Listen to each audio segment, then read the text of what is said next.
Tired of paying extra toll fees while driving? Here's how to turn on toll-free routes in Google Maps on Android. Step 1. Open the Google Maps app on your Android phone. Make sure you're signed in and connected to the internet. Step 2. Tap the search bar and enter your destination. Select the correct location from the search results. Step 3. Press the directions button to create a route. Google Maps will prepare navigation options. Step 4. Set your starting location if it isn't added automatically. You can use your current location or enter a custom address. Step 5.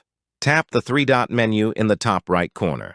This will open additional route settings. Before we continue, subscribe to Preyo Phonie for more smart Google Maps tips and Android tutorials.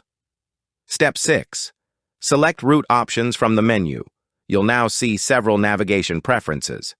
Step 7. Enable the Avoid Tolls option.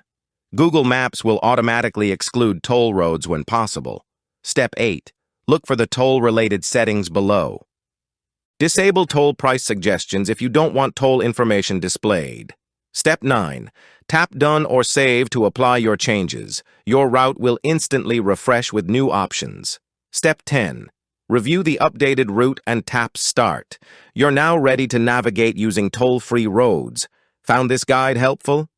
Like, share, and subscribe to Preyo Phonie for more quick and practical tech tutorials.